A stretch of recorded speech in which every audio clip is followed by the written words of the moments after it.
So I painted my baby. And if I send shots, all your heads down, your hands smoking good. That ain't no motherfucking 22. Down in the water, smoking like a roster. Oh no, that's that 223. Cause niggas want the drama right till we have to pop out. Hit them with that motherfucking na.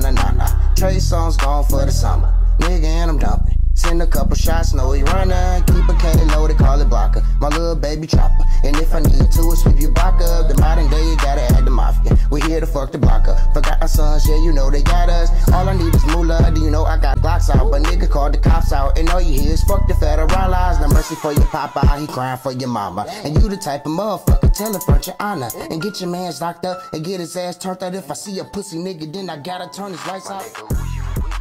What's your name? What is going on, YouTube? It is your favorite pistol packing rapper, MDMA Sosa, aka Sosa Leader Pistol Geek.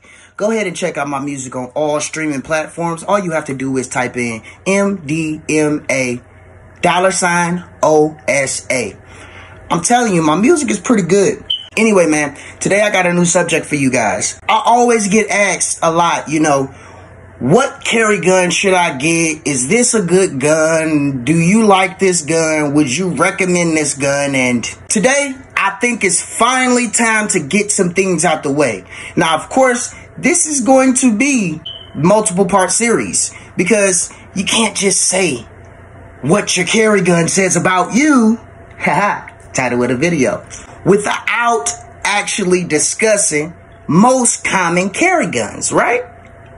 So with that being said, today's video title is what your carry gun actually says about you. Please be advised that this is a disclaimer before the beginning of this video. These are all based on my personal opinion. Listen here. I would also like to point out that you should take what I'm saying as a joke. Don't get butthurt in the comments. Don't get to inboxing me. Taking all this seriously. This is for fun.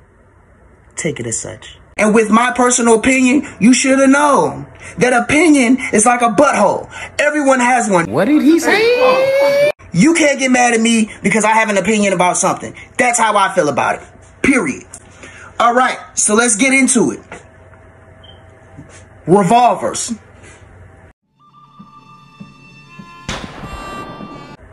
Really? I gotta do it. You see in black and white, don't you? 9 times out of 10, you voted for every president beside Barack Obama. And you probably don't like to carry anything else because you feel like that if it was good enough to win a war or good enough to go to war with, it should be good enough for you, right? Listen, I don't care if it won a war. I don't care if you think that it's the best firearm of all time. Listen, you gotta realize we are in the 21st century, guys, okay?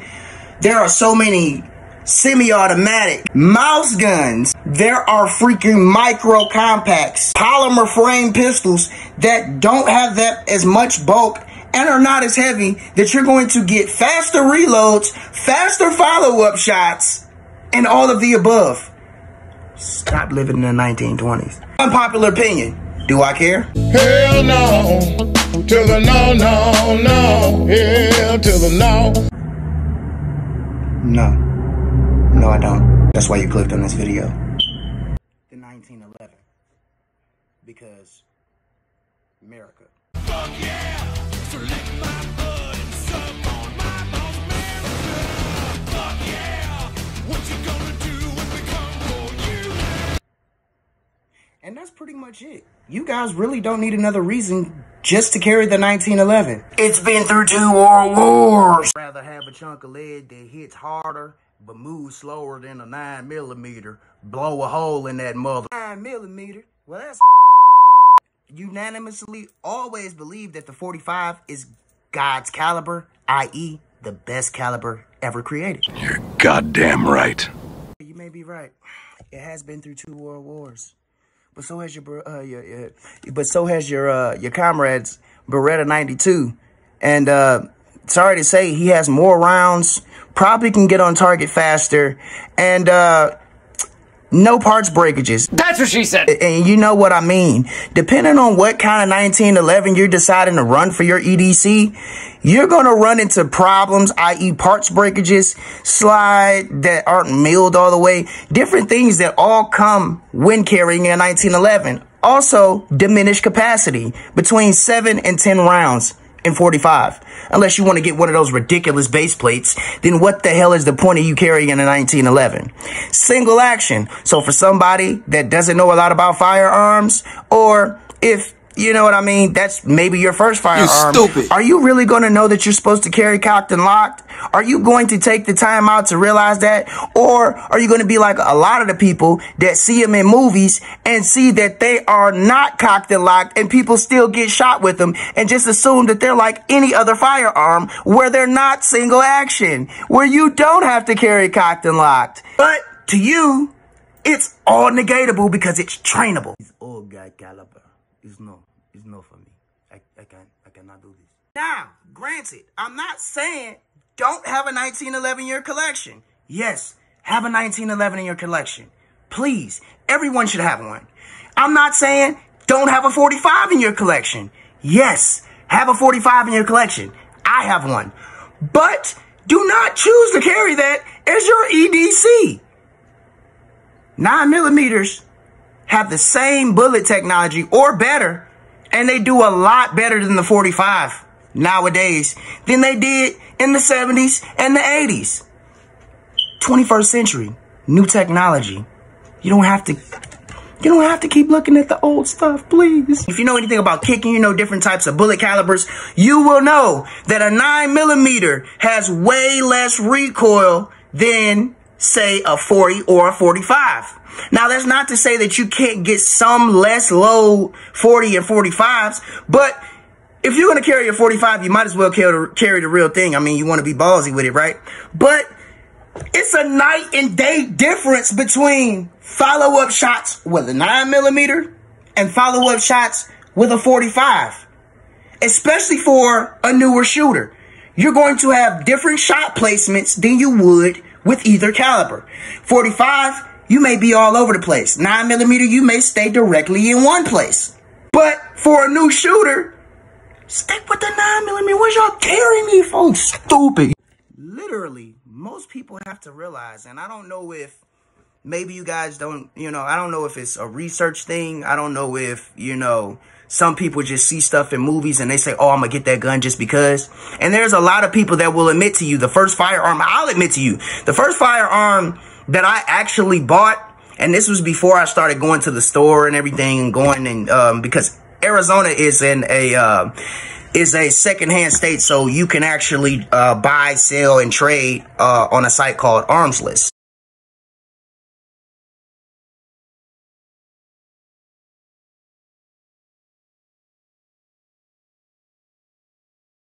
So with that being said, my first firearm was actually a Springfield XD40 subcompact.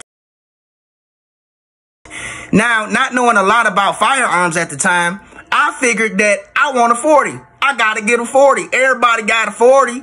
And in taking that to the range, I realized that I couldn't hit not a damn thing. And I got to thinking to myself, well, if I can't hit, but I know a lot of people that were carrying 40s at the time.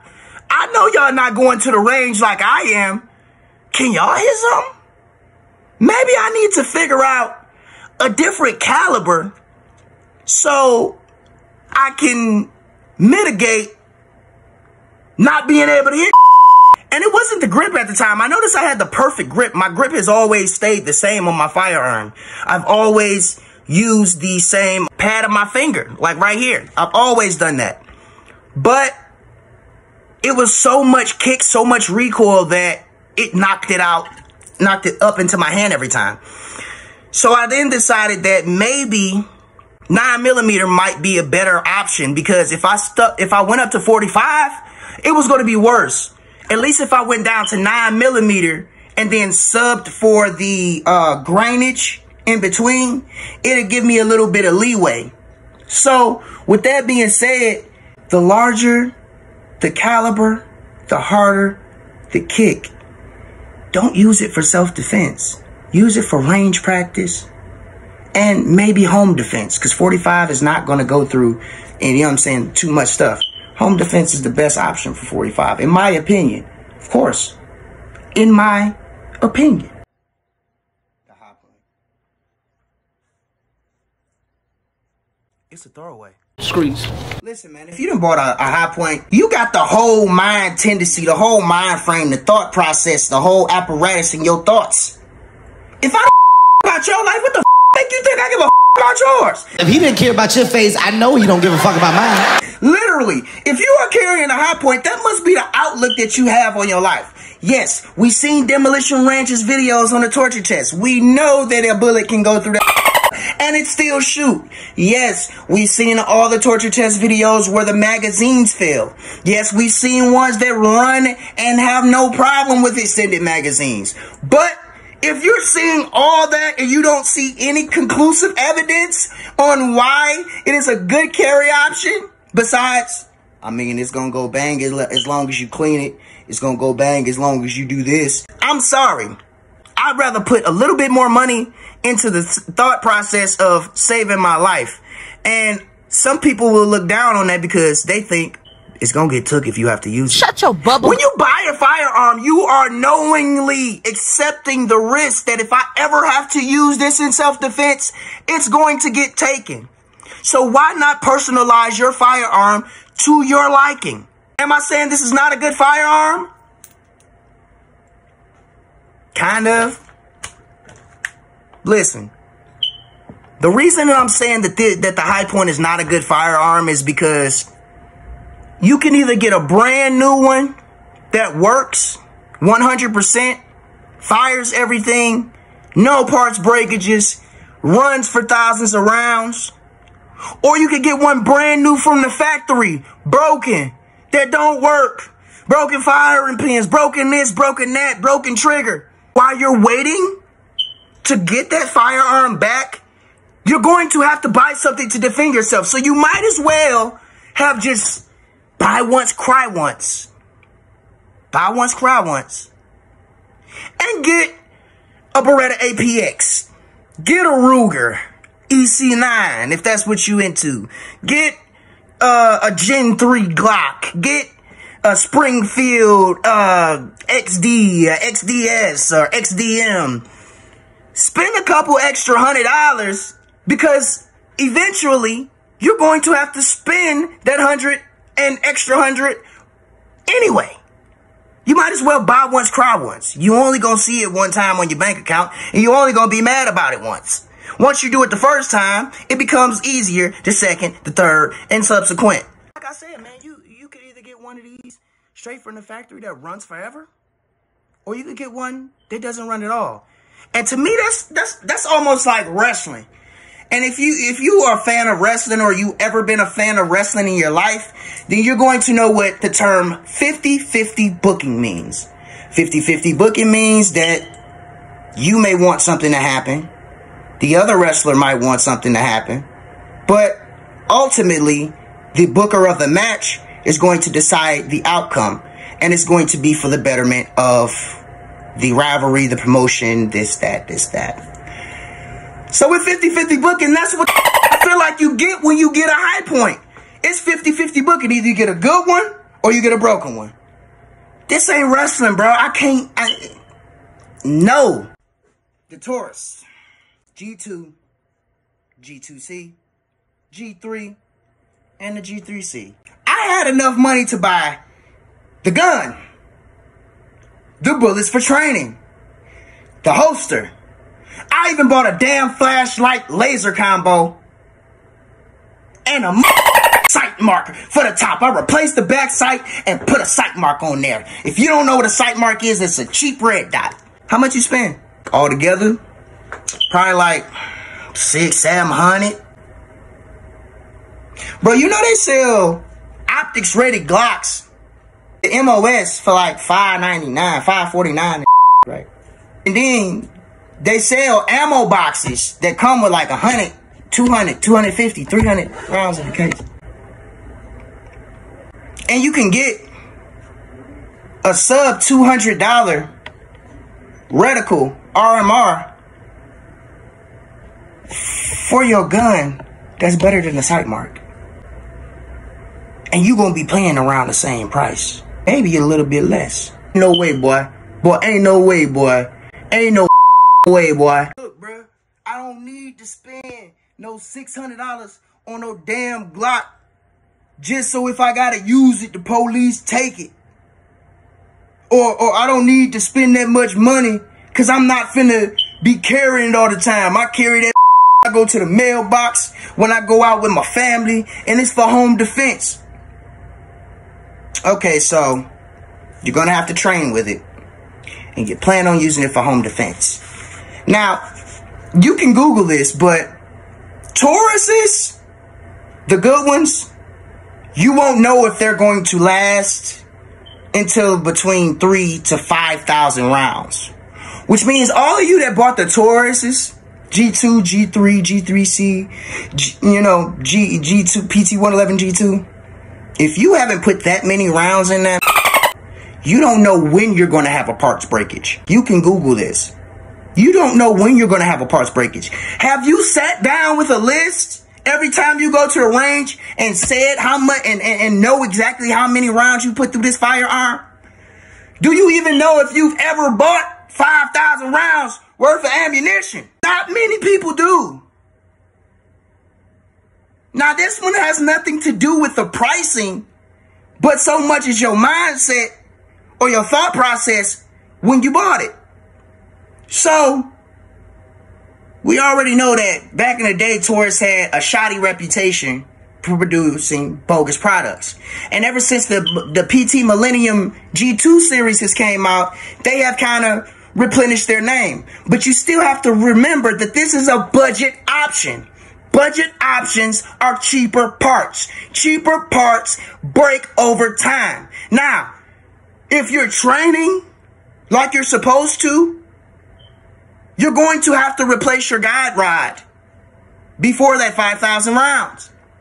If you're training like you're supposed to, 9 times out of 10, you're going to have to replace springs, strikers, all of this. You should have just spent the extra $100 to $200 on the Beretta APX, on a Ruger ECS9, on one of the, or maybe a pre-owned Smith & Wesson, maybe a Shield, an M&P. Those are going to last significantly longer than your Taurus will. Now, I realize that a lot of these opinions that I have posed on this video are not popular.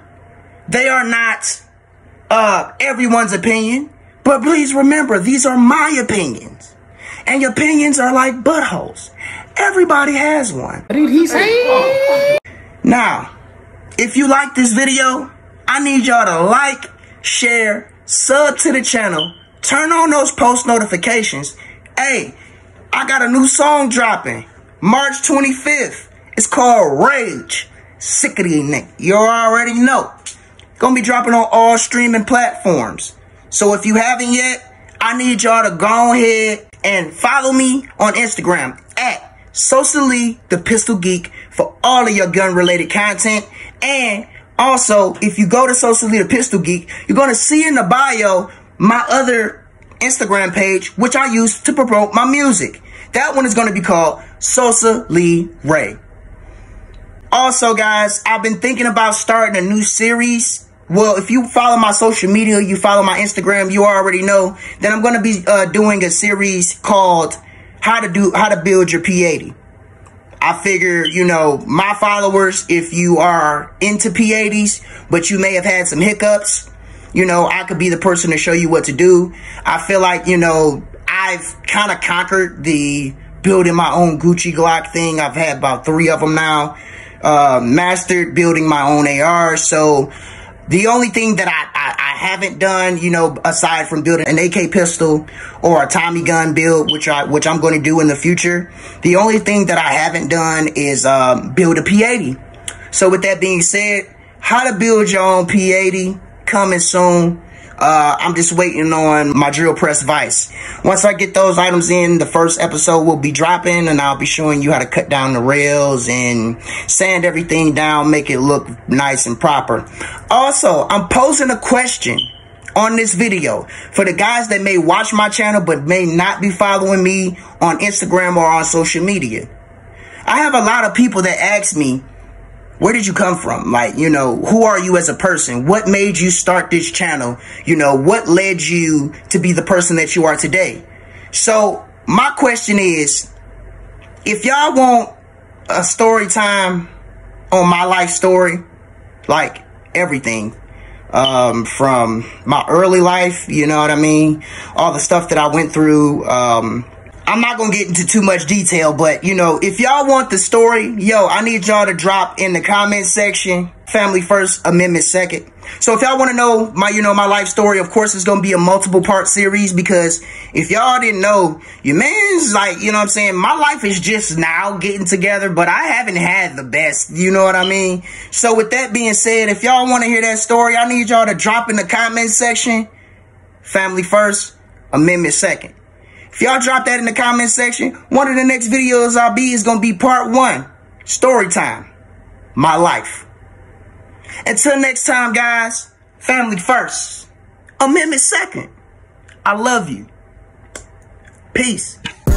Shots, so your head's down, your hands smoking good. That ain't no motherfucking 22.